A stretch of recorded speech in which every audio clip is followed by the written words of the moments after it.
Welcome to the Motor Marvel. My name's Salvatore, and today we have the 2025 BMW M240i xDrive.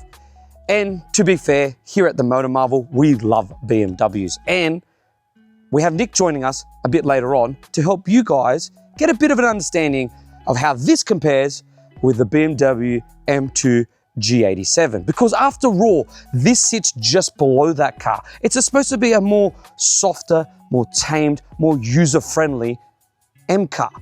But with its all-wheel drive setup, less aggressive design externally and internally, has it lost its way? Has it lost substance? Is it no longer a driver's car?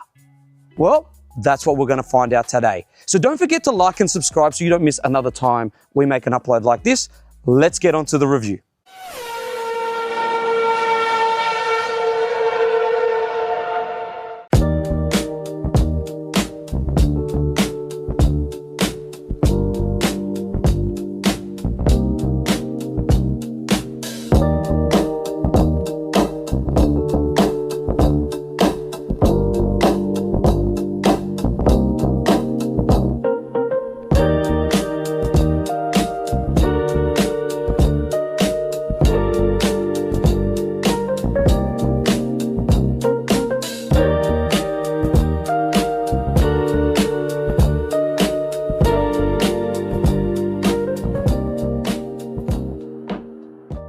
So, how much does this M240i xDrive set you back?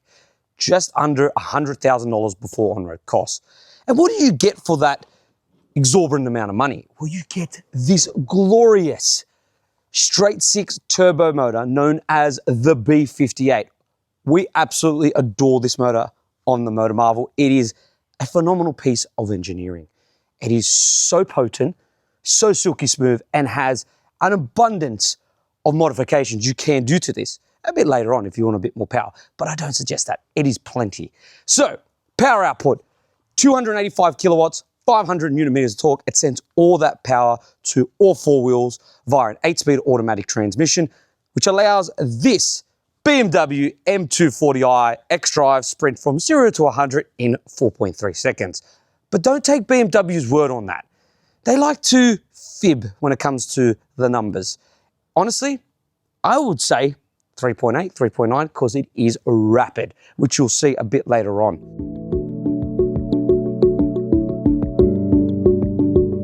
So what's BMW done to the M240i to set it apart from the rest of the 2 Series range? Well, to be fair, it's not too different to the 230i M Sport. However, it does have some subtle changes to make it that little bit more special, but not too special to outshine the M2 after all. So you get this aggressive front bumper, you've got gloss black around the grille. The grille itself opens up for cooling. You got the M badge down there. You got LED front headlights. You got this bulge in the bonnet, which houses underneath this that beautiful B58 as we saw. And then moving down the side, you've got the signature fistable M-style mirrors, which I really like, finished off in gloss black. You got gloss black around the window surrounds. You got flush door handles. You got 19-inch alloy wheels. You've got the M logo there. And then it all tapers off to the rear. You have this really neat yet subtle and elegant boot lip spoiler finished off in gloss black. You got frosted LED rear tail lights. You got the M240i badge there. You've got a diffuser. It doesn't really diffuse anything, but it adds to the overall design of the rear end. And then you've got dual tailpipes with the actual exhaust in the inside.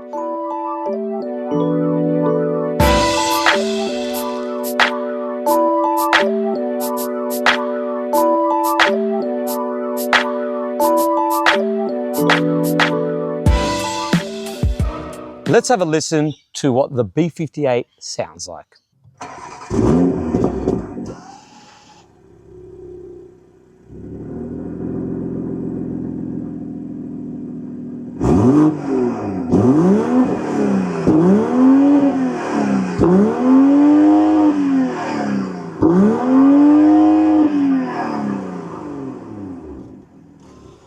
So we know that after all, they've given it some muscle with that B58.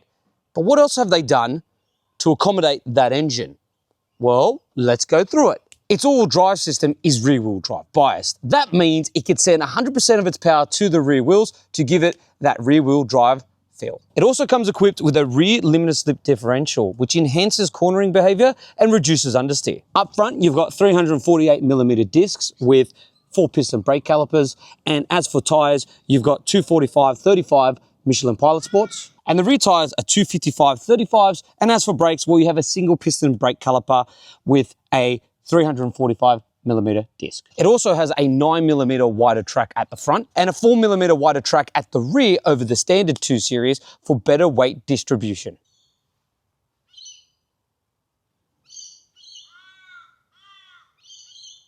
In terms of boot capacity, well, in a segment where boot space is dismal, the 2 Series isn't too bad at all. You've got 390 litres of boot space. You've got netting over here to chuck things in. You've got a first aid kit, and you've also got through loading, which is really nice. Safety features: lane departure warning, lane keeping assist, blind spot detection, forward collision warning, emergency braking, rear cross traffic alert, parking sensors, 360-degree camera, and radar guided cruise control.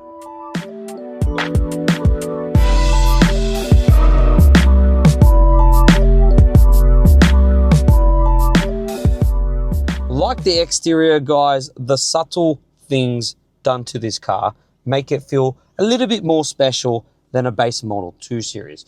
But the interior is where it shines. Honestly, in here, the subtle M treatment makes it a really, really nice place to be. For starters, you've got the M colors on the door panel here that light up at night, as well as all the ambient lighting in accordance to the M colors. You've got all this blue stitching throughout the cabin. You've got it on the doors, on the seats, on center console, and center armrest. It just makes it feel special. And then the steering wheel, it's thick. It feels good in your hands, and it has the M stitching on it as well as a red center marker. And the way the cockpit is positioned towards the driver, rather than just being a slab of flat metal, plastic, and leather, I really do like that. And all the materials are high end. You've got squidgy on the dash, squidgy on the doors, nothing creaks or rattles.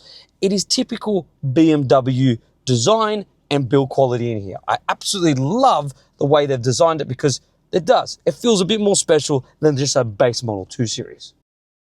In terms of comfort, well, for starters, these seats are superb. Now, I know I say it a lot about a lot of cars that I review, but in this M240i, they are really nice. It makes sense putting them in this car, especially the way how this is supposed to be a soft M, a bit more well-balanced, a little bit less aggressive. It does really suit this car, because while they're really comfortable, they can also be really aggressive, because you can adjust the bolsters, you can sit, well, because they're electronically adjustable, I can get lowered to the ground. I really do like them. They are amazing.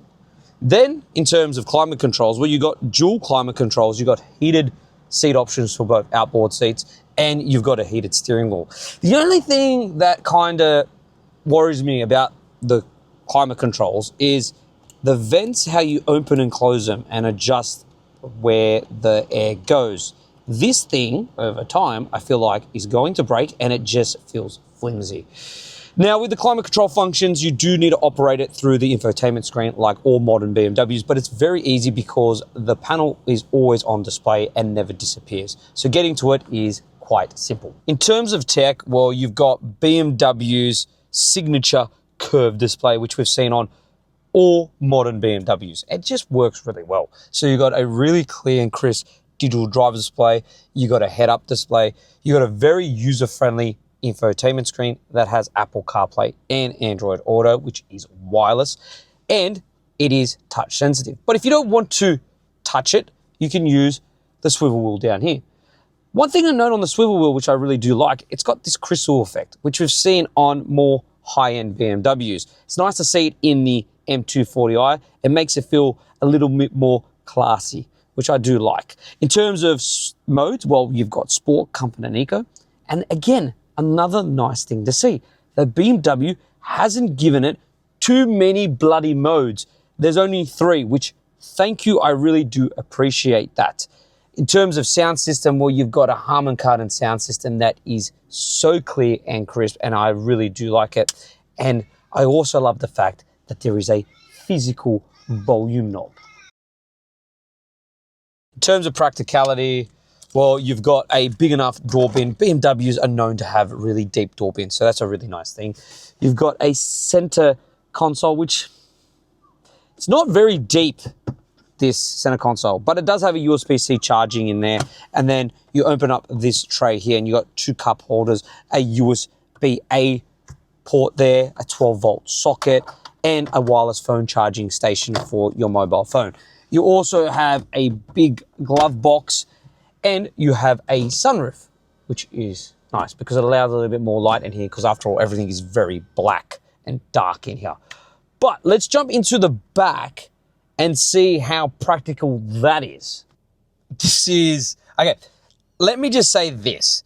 It's better than I expected. Okay, I expected to be like the back seats of a 911. In here, it's not too bad. Look, I would not recommend at all on a long trip or even a medium trip to take an adult back here. It's quite cramped. Like, my headroom is quite limited, and my knee room, my knees are almost up against my driving position, how this seat is set.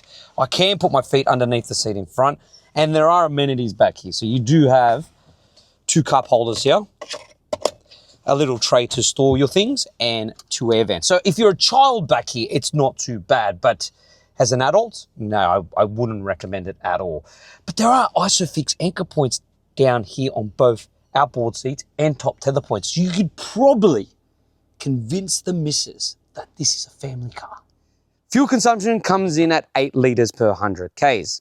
But that's what BMW claim. Let's be real here. The way I know you're going to drive this and the way I'm about to drive this, let's expect anywhere between, say, 9 to the high 11s. Let's get this thing out on the road and see how it performs. All right, so guys, as promised, I have a special guest once again in the car. Special? Oh, you don't really jump on reviews. Mate, I'm just here having my morning coffee and Sal said, let's go for a drive. All right. And this sounds awesome. So you got me for most of the review. Now we've got me and Nick. And the reason for this is because Nick owned an M2 of this generation. I did. I owned one of these for about 12 months. And to be fair, loved it. Yeah, you did. It was a great car. Yeah, loved it. I thought it was excellent. The interior, so nice. And I had the carbon bucket seats. Yep. So nice. But obviously we're in a different car here, Sal, but similar. Similar. Yeah. More usable. Yeah. It's not trying to kill you at all costs. Look, to be fair, we've had this chat because I also had an F80 M3 that did try to kill me. Yeah. And I actually thought the new M2 and just the diff settings and the way they configured it was a bit more tame. Yeah, look, well, I don't know about tame being the right word, because when you unleash that thing, it was not tame at all. That thing was an absolute beast of a car. Yeah. But they did a pretty good job with the modes that gave you a fair bit of control while still feeling like you weren't going to die. Yes. So props to them on that. But now we've got a little bit more toned down version again. But this is more usable. Oh, It's more predictable. So right now we've just got it in comfort mode, right? And it, honestly, I will say this for BMW's sake, hat off to them. I'm feeling comfortable. You know, like the softer M's in the past, they were still pretty rough. Usually they still have that firmness to the suspension and the ride. Where Agreed. this is actually really nice day to day. Look, to me it feels, first time in this car, I haven't spent as much time as Sal in here. Yeah. It feels compliant. Yep. A little bit firm. No, I think it's a big improvement. Pretty good. Oh, I think it's a big improvement, but you still feel it a little bit. Look, it's a sports car at the end of the Correct, day. that's what I'm saying. It still has a little bit of that stiffness in the sports car feel, but it's still a lot more compliant and I feel like a lot more comfortable. And it's quiet in here too. Absolutely. It's very quiet. Yeah. But in comfort mode, it's great. And then you've got Sport, which we'll press in a minute. And then you've got Eco Pro. Now, my biggest gripe with having an Eco mode in a sports car is like taking a salad to a barbecue. No one really wants it, but it's there. It is hanging around. It is hanging around. I don't get the point of it. And Nick made a good point about this, is that when it comes to a sports car, you might as well just combine it with comfort mode. Well, I think for me, you definitely want a comfort mode. It's nice to be able to jump in these cars after, a busy day, or you got the kids in the car, or the whatever else, and you want that comfort. Comfort mode's perfect. I love it. I really like that you can adjust comfort and sports mode. Yeah. But I really don't feel like it needs an eco mode. Doesn't need an eco comfort mode. or sport mode would probably totally fine. They probably just throw eco mode in there to tick that box out for the emission regs and whatever else. Hey, we've got an eco mode. You can do that. But I think the uses of it, probably useless. So yeah, look, I totally agree, Sal. Comfort, sport mode makes sense. Yeah. Eco, really kind of useless, but I think it must be a box. Well, you got to make Greta happy, don't you? I think you do. But yeah, all in all, that's great. So yeah, it's good as a daily sports car. Like I said, visibility is great. It's got all the safety tech. It's got all the features you want. It's comfortable. It's quiet. I think the all-wheel drive makes a big difference, right? And that's when I'm going to press sport mode now. So I've pressed the sport mode. Okay, so we've got an 8-speed automatic transmission. Now I'm going to just give it some. Way up. Yeah. Really picks up. Yeah, it picks up. It gets it gets up and it goes. Look, you got 285 kilowatts at your disposal at 500 newton meters of torque. This 8-speed automatic transmission, I honestly think is fantastic. Yeah, and look, this engine we know has been around for a few generations now, and it's a really fantastic engine. Well, it's just a Supra in different clothing. Yeah, pretty much. And I don't think anyone's had a complaint about this engine. No. Look, this car is a phenomenal car, and this engine I absolutely adore. I love the noise. Just get a lot of that. Yeah. And it pulls, Nick. Oh yeah. Like it goes. Yep. Like it's got substance. It's got emotion. It's got everything that you expect in a sports car. Absolutely. And like you said, the all drive system allows for daily usability. It does, and it gives the people that comfort and knowledge that they are safe. Yeah. Right? Because they're not having to worry about the M models and that rear end giving you that kick, which, people who buy an M model like that, full-fledged M2 or 100%. M3, you generally want that. Yep. In a car like this, you generally don't want that. I think they're very smart with giving this the all-drive system. Yeah. Now, BMW do claim 4.3 seconds, but I think it's a lot quicker than that. So do I. Right? Yeah. It does feel quicker than that. And the one thing I absolutely love about this all drive system is it's still for driver enthusiasts, for motoring enthusiasts, and for people that want to buy a driver's car, because it's rear-wheel drive bias. It can send up to 100% of its power to the rear wheels. Impressive. So that means if you do want to kick the arse end out, you most definitely can. I was going to say, have we got some modes here that do anything like that? So you can go into sport mode, and you can, like all BMWs in like the soft M's, you can configure it, right? So you can go into individual and configure the sport mode stuff. So steering, comfort. Like I've got the suspension in comfort in my sport mode, the individual, because I personally think on our terrible roads, it does a lot better than having it in sport mode because you just bounce around a lot. Yeah.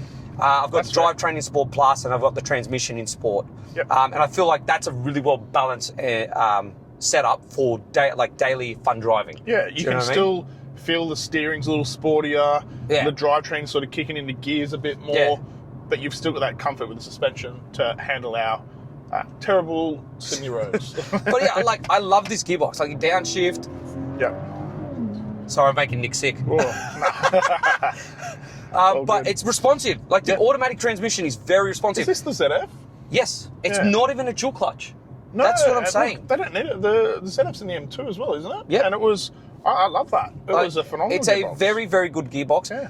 I will say one thing I really hate. Okay. BMW pump fake exhaust sounds through the speakers. So can you turn them off? So I'll show you this, right? Now hopefully all the viewers can actually hear this. So if we go back home, right, and we go into driver setting. Okay, so the iconic sounds is off at the moment, right? Yep. So I'll just wait till I get a bit of a clearing. Yep. And just be prepared, I'm going to hit it. Whoop. Gotta hold my coffee. Okay, so that's that, right? Yep. You could hear the intake, right? You can hear the induction noise. You can hear the beautiful straight six turbo motor, right? Now, I'm going to turn here. And turn on some iconic sounds, as they like to call it. Yep. What a fantastic name for it also. But just hold on here, guys, while we just take a little bit of a turn. Whoop. You're spilling your coffee, mate. A cloud of dust we just drove through. Fantastic. It's because of your rough driving, Sal. I really wish you'd do a bit better.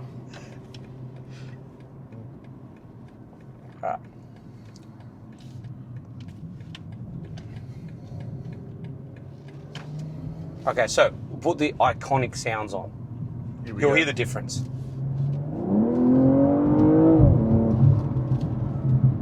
Hear the fake burbles? Yep. Watch, I'll downshift. That shits me. That really does grind my gears. Yeah. Because you don't need that with this motor. Yeah. Like, I'll put it back in the comfort now. You don't need that with this motor. Yeah. Like, why put fake noises through the speakers? This engine is such a beautiful motor. It is. And it is very capable. It doesn't need fake exhaust sounds. I think you're right, Sal. For me, why? Why? Like, Yeah. it's, yeah. Other than that, we are going to put Nick now in the driver's seat. Oh, really? Yes, because I want you to experience it and compare it to your M2. I can probably do that. All right, let's do that. Press stop recording. You want traction on? I need some traction, I think. No, traction is off. On, sorry. The stop start's off, Stop start. which I can't stand. All right, I can't stand stop do start. you want to go? Let's go. Give it some, push it. Where am I going? For it. In this? Right now? Yes.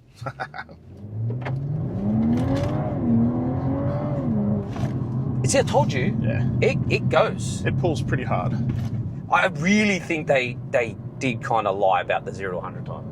I think typically they do because they like to not underdo it and then it not perform. Correct. So correct. I think that's pretty standard across a lot of manufacturers, to be fair. See, it is very bouncy boy in sport It mode. is. I think I'm going to have to give you my phone, Sal, because it feels like it's about to just Oh, yeet I put itself. it in the beautiful wireless phone charging station down there. Thank you. So what do you think of the steering? We'll soon find out.